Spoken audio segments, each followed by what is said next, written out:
Hello everyone. आज के इस वीडियो में हम बात करने वाले हैं यूटेराइन प्रोलैप्स के बारे में।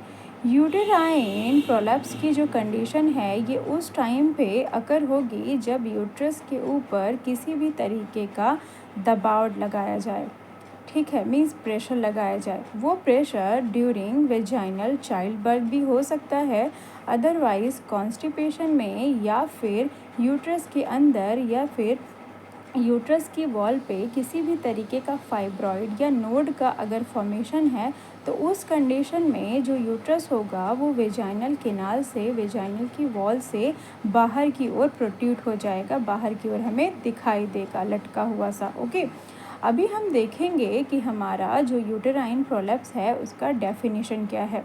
सो uterine prolapse is the downward displacement of the uterus in the vaginal canal or a gradually descent of the uterus in the axis of the vagina taking the vaginal wall with it.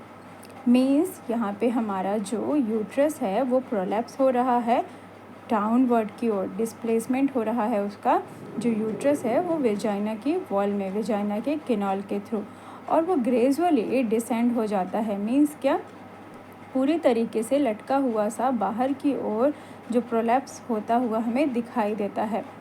कहाँ पे, हमारा vaginal की wall में, और वहीं पे जाके जो यूट्रस होता है वो फिक्स हो जाता है, सिचुएटेड हो जाता है। अभी हम देखेंगे कि हमारा जो यूटेराइन प्रोलैप्स है ये किन कारणों की वजह से एसोसिएट होता है, मीन्स क्या ऐसी कंडीशन होती है जिसके वजह से हमारा जो यूटेराइन प्रोलैप्स है वो पाया जाता है। तो हमारा यहाँ पे फर्स्ट नंबर पे है यूरिनरी ट्रैक इन्फेक्शन। अगर वुमेन को यूरिनरी ट्रैक इन्फेक्शन है या तो वहाँ पे cystocele can be cause urinary track infection.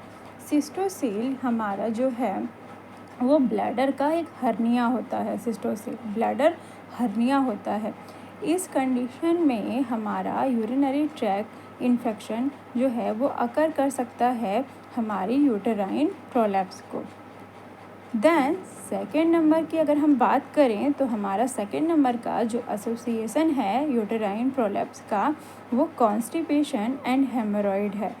Constipation और हेमोरॉइड की कंडीशन में भी हमारा यूटेराइन प्रोलैप्स जो है वो पाया जा सकता है, एसोसिएट हो सकता है। इसमें हमारा रेक्ट्रोसिल अगर कंडीशन अकर हो रही है, रेक्ट्रोसिल क्या होता है, हमारा रेक्टम एंड वेजाइना का वीकनेस होना। अगर रेक्टम एंड वेजाइना वीकनेस है, वीक हैं, तो उस कंडीशन में वो क्या कॉज करेंगे, हमारा कॉन्स्टिपेशन और हेमोरॉइड को कॉज करेंगे। और जब कॉन्स्टिपेशन और हेमोरॉइड कॉज होगा तो उस कंडीशन में हमारा यूटेराइन प्रोलैप्स हो सकता है, क्योंकि कॉन्स्टिपेशन और हेमोरॉइड में प्रॉपर तरीके से हमें मोशन नहीं होता है, पेशेंट को प्रेशर लगाना पड़ता है, तो उस कंडीशन में यूटेराइन प्रोलैप्स एसोसिएट हो सकता है। अभी हम नेक्स्ट नंबर पे देखेंगे हमारा और कौन सी कंडीशन है। तो थर्ड नंबर पे हमारा अल्सरेशन एंड इन्फेक्शन है। अल्सरेशन एंड इन्फेक्शन की कंडीशन में भी हमारा यूटेराइन प्रोलैप्स अकर हो सकता है। In severe cases uterine prolapse can lead to ulceration and infection of the cervix and the vaginal wall. अगर किसी भी तरीके का अल्सरेशन है या तो इन्फेक्शन है तो क्या हो सकता है, हमारा यूटेराइन की वॉल में, हमारा सर्विक्स में, अदरवाइज वेजाइना में इन्फेक्शन कॉज हो सकता है और यूटेराइन प्रोलैप्स की कंडीशन पाई जा सकती है। अभी हम देखेंगे हमारा फोर्थ नंबर का एसोसिएशन क्या है। तो फोर्थ नंबर पे हमारा जो एसोसिएशन है वो है फीकल इनकॉन्टिनेंस। इस कंडीशन में कुछ कंपाउंडेड सिस्टोसिल होते हैं, सिस्टोसिल और रेक्ट्रोसिल। सिस्टोसिल ये क्या है, हमारे ब्लैडर हर्निया, या फिर क्या है, रेक्ट्रोसिल मीन्स हमारा जो है वो रेक्टम और जो वेजाइना की वॉल है या तो वीकनेस है। उस कंडीशन में यहाँ पे हमको रिज़ल्ट मिलता है फीटल इनकॉन्टिनेंस का। तो ये ऐसे कॉजेज़ है या तो ऐसे हमारे यहाँ पे कुछ रीज़न है जो कि एसोसिएट कर रहे हैं यूटेराइन प्रोलेप्स को। अब ये जो एसोसिएशन होता है यूटेराइन प्रोलेप्स का, ये एकाएक नहीं होता है, इसमें कुछ डिग्री होती है। उस कंडीशन में यूटेराइन जो है वो प्रोलेप्स होना पाया जाता है। मीन्स यहाँ पे कुछ कंडीशंस होती है, कुछ डिग्रीज होती है। सो यहाँ पे 3 डिग्री होती है जो कि हमारे यूटेराइन प्रोलेप्स को अकर करती है। तो फर्स्ट नंबर पे हमारा फर्स्ट डिग्री है the organ have only slip down a little. यहाँ पे हमारा यूट्रस का जो ऑर्गन है ओनली क्या होता है, थोड़ा सा ही स्लिप डाउन होता है, फिसल के नीचे की ओर आता है। सेकेंड डिग्री में क्या होगा, the organ have slipped down to the level of the vaginal opening। Second degree में हमारा जो यूट्रस होगा वो स्लिप होगा और हमारे वेजाइना की ओपनिंग के वॉल पे आ जाएगा। देन थर्ड नंबर पे हमारा जो यूटेराइन वॉल होगा, उस कंडीशन में द वेजाइना और womb has a drop down so much that up the 1 centimeter it is bulging out of the vaginal opening। यहाँ पे क्या होगा थर्ड डिग्री में कि हमारा वेजाइनल की ओपनिंग हो जाएगी, देन हमारा 1 सेंटीमीटर का डायलेशन वहाँ पे मिलेगा, देन बल्जिंग पाया जाएगा, जिस वजह से हमारा जो यूटेराइन प्रोलेप्स हो रहा है वो इजी तरीके से यूट्रस जो है वो नीचे की ओर लटक जाएगा, नीचे की ओर हमारा प्रोट्रूड हो जाएगा। अभी हम बात करेंगे कॉजेज़ के बारे में कि कौन से ऐसे कॉजेज़ है जो कि हमारी यूटेराइन प्रोलेप्स को कॉज करते हैं। तो फर्स्ट नंबर पे हमारा वेजाइनल चाइल्ड बर्थ है।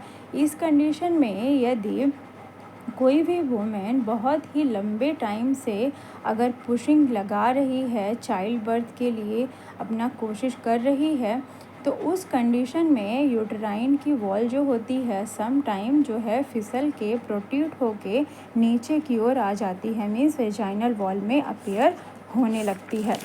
अभी हम नेक्स्ट हमारा जो कॉजेज़ है उसकी बात करेंगे। तो यहाँ पे हमारा मल्टीपल प्रेगनेंसी है। मल्टीपल प्रेगनेंसी एक रीज़न है। देन सेकेंड नंबर पे है हमारा एजिंग।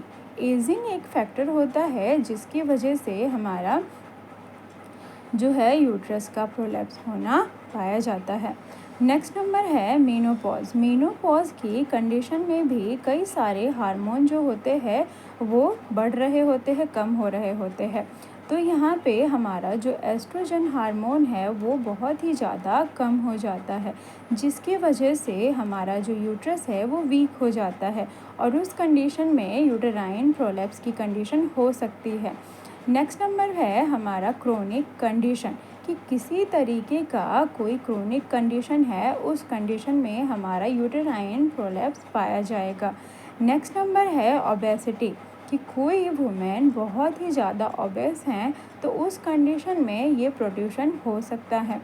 नेक्स्ट नंबर है हमारा कॉन्स्टिपेशन, कि कॉन्स्टिपेशन जो है ये एक मोस्ट रीज़न है हमारा जो कि यूटेराइन प्रोलेप्स को अकर करता है। नेक्स्ट नंबर है हमारा पेल्विक ट्यूमर, कि पेल्विक एरिया में अगर किसी भी तरीके का कोई ट्यूमर या गठान पाया जा रहा है, उस कंडीशन में हमारा यूटेराइन प्रोलेप्स हो जाएगा। नेक्स्ट नंबर है डिफ़िकल्ट लेबर, अगर वुमेन का लेबर में बहुत ही ज़्यादा दिक्कत हो रही है, बहुत ही लंबा टाइम का कंजप्शन हो रहा है, उस कंडीशन में हमारा यूटेराइन प्रोलेप्स पाया जाता है। ओके, अभी हम बात करेंगे हमारा साइन एंड सिम्टम के बारे में। तो यहाँ पे हम साइन एंड सिम्टम में देखेंगे कि पेशेंट को बैक एक होगा, मीन्स उसे बहुत ज़्यादा पीठ में दर्द होगा। नेक्स्ट नंबर है डिस्पेरिनिया, यहाँ पे जो पेशेंट है उसे क्या होगा, पेनफुल सेक्सुअल इंटरकॉर्स होगा, मीन्स डिफ़िकल्टी होएगी। नेक्स्ट नंबर है difficulty in passing urine, patient को यूरिन पास करने में दिक्कत होएगी। नेक्स्ट नंबर है incomplete emptying of the bladder, कि पेशेंट का प्रॉपर तरीके से मोशन नहीं होगा। नेक्स्ट नंबर है स्ट्रेस इनकॉन्टिनेंस, पेशेंट को स्ट्रेस होगा, इनकॉन्टिनेंस होगा। नेक्स्ट नंबर है रिटेंशन ऑफ यूरिन। पेशेंट का यूरिन का रिटेंशन पाया जाएगा इन ब्लैडर में। नेक्स्ट नंबर है difficulty in passing stool. Patient को स्टूल पास करने में मीन्स बावल मूवमेंट करने में काफ़ी दिक्कतें होंगी। नेक्स्ट नंबर है एक्सेसिव वाइट और ब्लड स्टेन डिस्चार्ज। पेशेंट को बहुत ही ज़्यादा वाइट और ब्लड स्टेन डिस्चार्ज देखने को मिलेगा। ओके, अभी हम बात करेंगे डायग्नोसिस के बारे में। तो डायग्नोसिस में हम देखेंगे कि हमारे पेशेंट के लिए हम क्या डायग्नोसिस कर सकते हैं। तो फर्स्ट नंबर पे हमें यहाँ पे विजुअल इंस्पेक्शन करना है।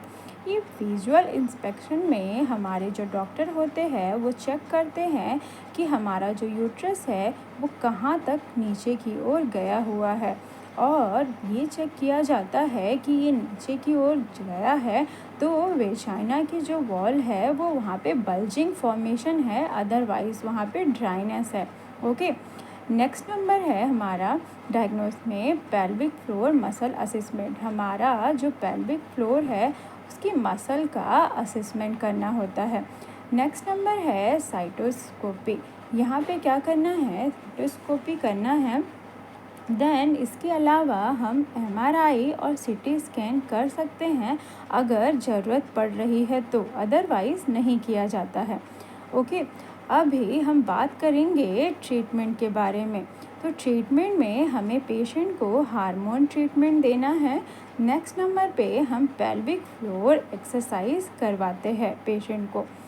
उसके बाद हमारा नेक्स्ट नंबर पे है लाइफस्टाइल चेंजेस। पेशेंट की लाइफस्टाइल में कुछ चेंजेस करने को एडवाइस किया जाता है, जिसमें पेशेंट को mostly weight loss, fibre diet, इसके अलावा हमारा अवॉइड स्मोकिंग के लिए उन्हें एडवाइस दी जाती है। नेक्स्ट नंबर पे है हमारा सर्जिकल ट्रीटमेंट हिस्टेरेक्टमी। अगर ज़रूरत पड़ रही है कि यूट्रस जो है वो पूरी तरीके से प्रोट्रूड हो गया है, उसे हम मैनुअली और ट्रीटमेंटली अगर उसे हम अंदर की ओर नहीं कर सकते हैं, ठीक, तो उस कंडीशन में हमें हिस्टेरेक्टमी करना होता है। तो यहाँ पे हमारा सर्जिकल ऑप्शन इंक्लूड किया जाता है हिस्टेरेक्टमी के लिए, जिसमें यूट्रस को रिमूव करते हैं और हमारा जो यूट्रस है उसे स्पेयरिंग प्रोसीजर के थ्रू हमारा यूट्रस को वहाँ पे कीप कर दिया जाता है। ओके, तो ये हो गया हमारा जो डिज़ीज़ था यूटेराइन प्रोलैप्स कंप्लीट। अगर आपको कोई भी दिक्कत है तो आप मुझे कमेंट सेक्शन में पूछ सकते हैं। Keep watching, thank you.